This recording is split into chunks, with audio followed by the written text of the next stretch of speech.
We all know how we get from this to this. The question is, how do we get to this?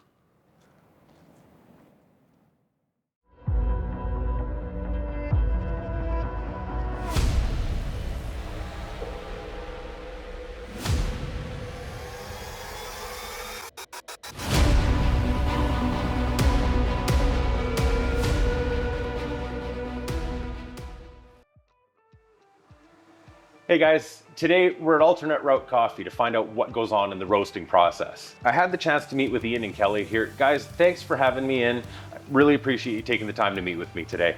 Yeah, thanks for coming in. Simple question, right out the gate. Why coffee roasting? What made you guys decide to get into roasting coffee instead of something else? That's a really good question. When it comes down to it, coffee was something that we just had a deep passion for. It brought us a lot of happiness, and we wanted to spend as much time as possible pursuing our passions and sharing that with others. Nice.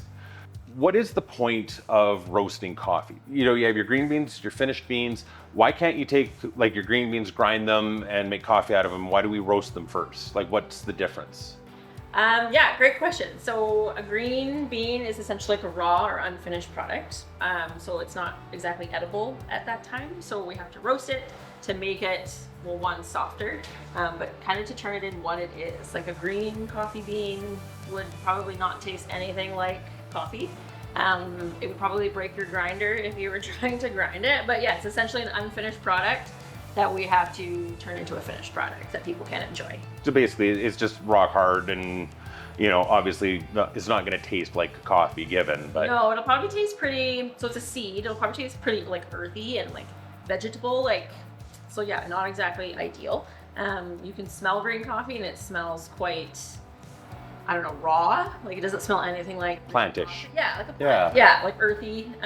So then once you roast it, it kind of, you know, turns it into what we know as coffee. Okay. And an interesting part to add about that too is, you know, the common terminology would be a coffee bean, but it's actually the seed of a cherry or a fruit. So, okay. Yeah, so that's what we're looking at.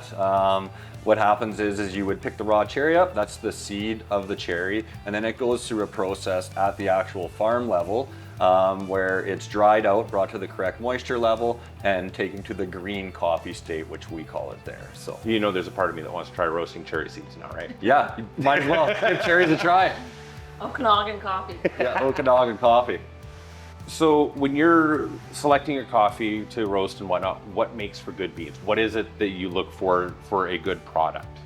That's a good question, because I think there's a lot of different things and a lot of different preferences in coffee, so it's hard to say just one answer. But we have a saying around here, which is if our partners succeed, we succeed. So a lot of our coffee sourcing is built on building these partnerships that benefit both parties, whether that's a coffee importer or a coffee grower or anything in between. So it really starts out with those relationships and then stems into the quality side, which can be subjective. One coffee that might be considered the best coffee in the world, many people might not even like. So it's very cool to see the different preferences in coffee, and I think that's what makes it fun. But it also makes it hard to say what truly is a good coffee, because that opinion varies. The way in which North Americans consume coffee is very different than, you know, how people in Europe would consume coffee. Just if you look at it at the face level, the size of North American coffees are very big.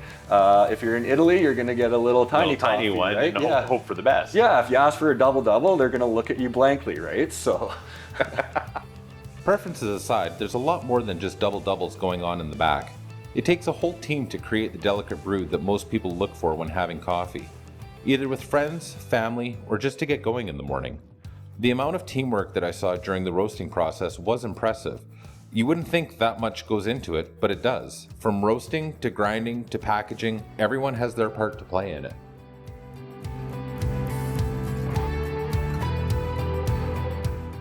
We hear a lot of buzzwords in coffee or the industry, and you know, you hear the term specialty coffee.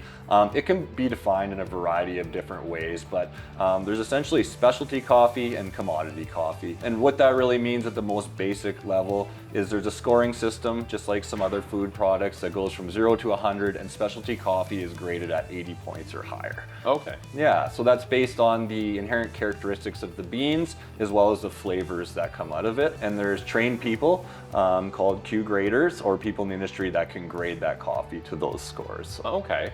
And that's all based on kind of, everything from, I'm guessing, color to flavor to texture to the whole nine, right? Yeah, you got it.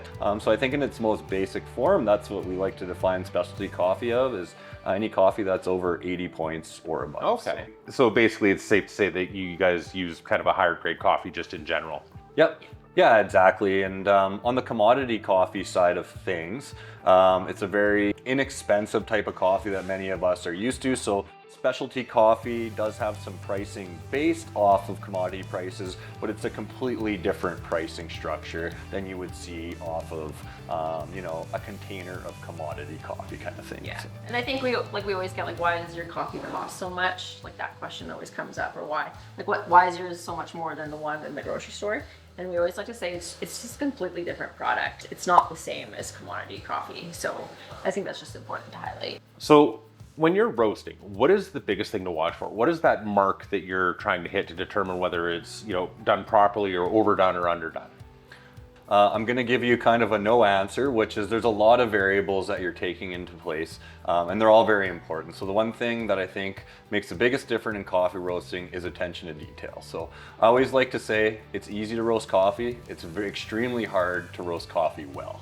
So we're paying attention to a lot of details, such as what's the humidity in the air, what's the temperature, what's the moisture content of our coffee, how old is this coffee, is it a fresh crop or is it brand new, what's the size of the coffee, the density of the coffee. And we take these and we use these to make decisions on how we can bring out the best qualities from that coffee.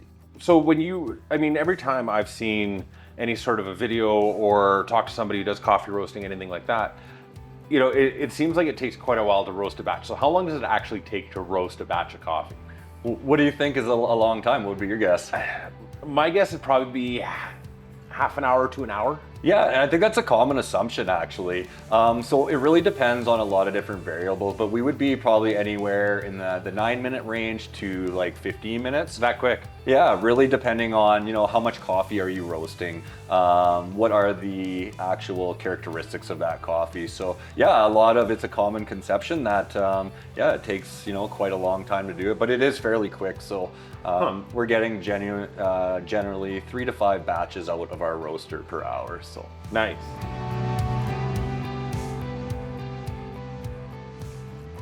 Describe the roasting process. Essentially, we're turning green beans brown. I think is the answer.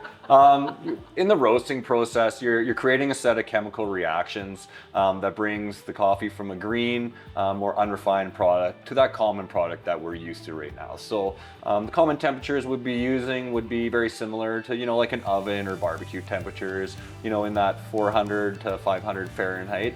And we're roasting it for that 9 to 15 minutes, which really brings out those chemical reactions.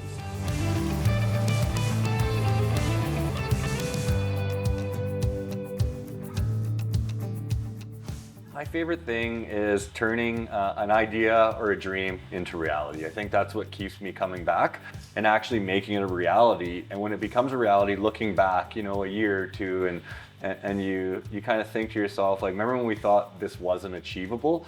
Everybody has these ideas or these side hustles that they want to give a go. And I think it's just, give it a go. What's the worst that can happen? And I think that's the favorite part, is creating a new reality for yourself. So. Creating, a life that we love, and watching our whole business just transform. I remember the first time we were gonna buy our first full bag of green coffee, and Ian was like, do you think we can go through this within a year? Because really that's the shelf life of green coffee. And I was like, I don't know, I hope so.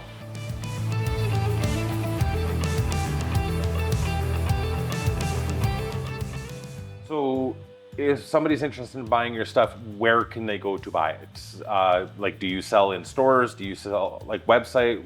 Where can they go to purchase your product? I would direct people to our website first and foremost. So you can either buy online, we have an online store, we ship all across Canada.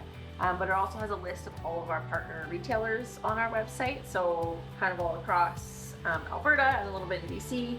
And then you can also just pop in and grab a bag here, or we also have another location in Nisku.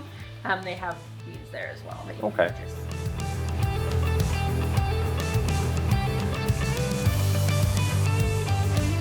Ian, Kelly, thank you for having me come in today and letting me film you guys and chat with you and showing us what goes on backstage. I really appreciate it. It definitely makes a lot more sense being able to talk to you guys about it. Thanks for having us, and welcome to come by anytime. We appreciate it. Appreciate it, thank you. And guys, don't forget to comment below what your one thing is so that we can make sure we can use it for future videos.